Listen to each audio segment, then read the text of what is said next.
ತಮಿಳುನಾಡಿಗೆ ಕಾವೇರಿ ನೀರನ್ನು ಬಿಟ್ಟಿರೋದಕ್ಕೆ ಖಂಡಿಸಿ ಮಂಡ್ಯದಲ್ಲಿ ಇವತ್ತು ಬಿಜೆಪಿ ಪ್ರತಿಭಟನೆಯನ್ನು ಹಮ್ಮಿಕೊಂಡಿದೆ. ಮಂಡ್ಯದ ಸಂಜಯ್ ಸರ್ಕಲ್ನಲ್ಲಿ ಈ ಪ್ರೊಟೆಸ್ಟ್ ನಡೆಯುತ್ತೆ.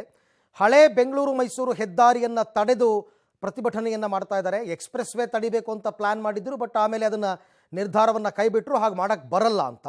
ಸೊ ಬೆಳಗ್ಗೆ 11 ಗಂಟೆಗೆ ಈ ಪ್ರತಿಭಟನೆ ಆರಂಭ ಆಗುತ್ತೆ. ಅಂದರೆ 11 ಗಂಟೆ ಹೇಳಿದರೆ ಇನ್ನೇನು ಕೆಲವೇ ಹೊತ್ತಿನಲ್ಲಿ ಆರಂಭ ಆಗುತ್ತೆ.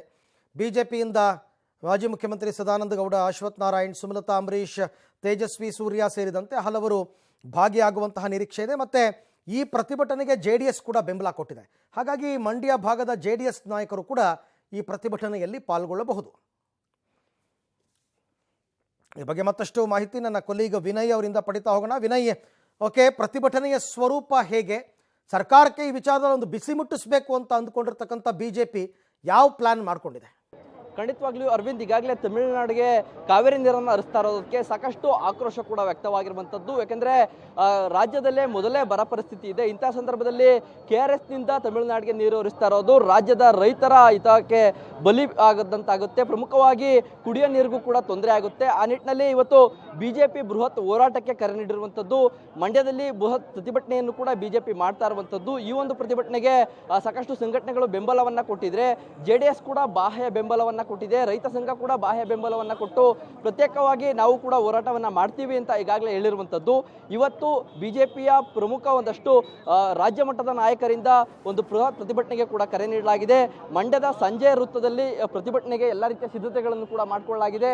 ಈಗಾಗಲೇ ಸಾಕಷ್ಟು ಬಿಜೆಪಿ ಮುಖಂಡರು ಕೂಡ ಇಲ್ಲಿ ಬಂದು ಪ್ರತಿಭಟನೆ ನಡೆಸಲಿಕ್ಕೆ ಎಲ್ಲ ರೀತಿಯ ಸಿದ್ಧತೆಗಳನ್ನು ಕೂಡ ಮಾಡಿಕೊಂಡಿರುವಂಥದ್ದು. ಬಹಳ ಪ್ರಮುಖವಾಗಿ ದಶಪಥ ಹೆದ್ದಾರಿಯನ್ನು ತಡೆದು ಪ್ರತಿಭಟನೆ ಮಾಡಬೇಕು ಅನ್ನೋ ಒಂದು ಲೆಕ್ಕಾಚಾರವನ್ನು ಹಾಕೊಂಡಿದ್ರು. ಆದರೆ ಆ ಒಂದು ದಶಪಥ ಹೆದ್ದಾರಿಯನ್ನ ತಡೆಯಲಿಕ್ಕೆ ಆಗಲ್ಲ. ಯಾಕಂದ್ರೆ ಅದು ಕೋರ್ಟ್ನ ಜೊತೆಗೆ ಹೆದ್ದಾರಿ ಪ್ರಾಧಿಕಾರದ ನಿಯಮ ಉಲ್ಲಂಘನೆ ಆಗುತ್ತೆ. ಆ ನಿಟ್ಟಿನಲ್ಲಿ ಕೇವಲ ಹಳೆ ಬೆಂಗಳೂರು ಮೈಸೂರು ಹೆದ್ದಾರಿ ಏನಿದೆ ಆ ಒಂದು ರಸ್ತೆಯನ್ನು ತೆರೆದು ಬೃಹತ್ ಪ್ರತಿಭಟನೆಗೆ ಬಿಜೆಪಿ ಮುಂದಾಗಿರುವಂಥದ್ದು. ಒಂದಷ್ಟು ಬಿಜೆಪಿ ನಾಯಕರು ಕೂಡ ಇದ್ದಾರೆ, ಅವ್ರನ್ನು ಮಾತನಾಡಿಸೋಣ. ರಾಜ್ಯ ಬಿಜೆಪಿಯ ಪ್ರಧಾನ ಕಾರ್ಯದರ್ಶಿಯಾಗಿರುವಂಥ ಅಶ್ವಥ್ ನಾರಾಯಣ್ ಗೌಡ ಇದ್ದಾರೆ, ಅವ್ರನ್ನ ಮಾತನಾಡಿಸ್ತೀನಿ. ಸರ್, ಇವತ್ತು ಪ್ರತಿಭಟನೆಗೆ ಬಿಜೆಪಿ ಕರೆ ನೀಡಿದೆ, ಯಾವ ರೀತಿ ಹೋರಾಟ ಹಮ್ಮಿಕೊಂಡಿದ್ದೀರಿ, ಹೇಗೆ ಸರ್? ಸರ್, ಇವತ್ತು ನಮ್ಮದು ಉದ್ದೇಶ ಕರ್ನಾಟಕದ ನಮ್ಮ ರೈತರಿಗೆ ದ್ರೋಹವನ್ನು ಮಾಡಿ ತಮಿಳುನಾಡಿಗೆ ನೀರನ್ನು ಹರಿಸಿರ್ತಕ್ಕಂಥ DK ಶಿವಕುಮಾರ್ ಮತ್ತು ಚೆಲುವರಾಯಸ್ವಾಮಿಯವರ ವಿರುದ್ಧವಾಗಿ ಮಂಡ್ಯದ ರೈತರ ಪರವಾಗಿ ನೀರನ್ನು ನಿಲ್ಲಿಸಿ ರೈತರನ್ನು ಉಳಿಸಿ ಅನ್ನತಕ್ಕಂಥ ಒಂದು ಕಾನ್ಸೆಪ್ಟಲ್ಲಿ ಹೋರಾಟವನ್ನು ಮಾಡ್ತಾಯಿದ್ದೀವಿ. ವಿಶೇಷವಾಗಿ ತಮಿಳುನಾಡಿಗೆ 11 TMCಗಿಂತಲೂ ಹೆಚ್ಚಿಗೆ ನೀರನ್ನು ಹರಿಸಿದ್ದಾರೆ. ಕೇವಲ ಅವರು ಸುಪ್ರೀಂ ಕೋರ್ಟ್ಗೆ ಅರ್ಜಿ ಕೊಟ್ಟ ತಕ್ಷಣ ಪೂರ್ವಾಪರ ಯೋಚನೆ ಮಾಡಿದೆ. ಮತ್ತು ತಮಿಳುನಾಡು ಮತ್ತು ಕರ್ನಾಟಕದ ನೀರಿನ ಎಲ್ಲಿ ಎಷ್ಟಿದೆ ಅಲ್ಲಿ ಎಷ್ಟು ಸ್ಟಾಕ್ ಇದೆ ಅನ್ನತಕ್ಕಂಥ ವಿಚಾರವನ್ನು ಮಾಡಿದೆ. 115,000 ಕ್ಯೂಸೆಕ್ಸ್ ನೀರನ್ನು ಹರಿಸಿದರೆ ಇದು ಮಂಡ್ಯದ ರೈತರಿಗೆ ಮಾಡಿರ್ತಕ್ಕಂಥ ದ್ರೋಹ. ಆ ದೃಷ್ಟಿಯಿಂದ ಇವತ್ತು ನಾವು ಹೋರಾಟವನ್ನು ಮಾಡ್ತೇವೆ. ಅರವಿಂದ್, ಇದು ಪ್ರಮುಖವಾಗಿ ಏನು KRSನಿಂದ ಹೆಚ್ಚುವರಿ ನೀರು ತಮಿಳುನಾಡಿಗೆ ಸೇರ್ತಾ ಇರುವಂಥದ್ದು. ಯಾಕೆಂದರೆ ತಮಿಳುನಾಡು ಕೋರ್ಟ್ಗೆ ಅರ್ಜಿ ಸಲ್ಲಿಸಿದ ತಕ್ಷಣವೇ ನೀರು ಬಿಡುವಂಥ ಅವಶ್ಯಕತೆ ಏನಿತ್ತು. ಸರ್ಕಾರ ರೈತರ ಹಿತವನ್ನು ಬಲಿ ಕೊಡ್ತಾ ಇದೆ ಅನ್ನೋದು ಕೂಡ ಬಿಜೆಪಿಯವರ ಆಕ್ರೋಶವಾಗಿರುವಂಥದ್ದು. ಆ ನಿಟ್ಟಿನಲ್ಲಿ ಹೋರಾಟಕ್ಕೆ ಎಲ್ಲ ರೀತಿಯ ಸಿದ್ಧತೆಗಳನ್ನು ಕೂಡ ಮಾಡ್ಕೊಂಡಿರುವಂಥದ್ದು. Aravind, okay Vinay, thank you ತಮ್ಮ ಎಲ್ಲ ಮಾಹಿತಿಗೆ. ಸೊ ಇನ್ನೂ ಕೂಡ ಪ್ರೊಟೆಸ್ಟ್ ಆರಂಭ ಆಗಿಲ್ಲ.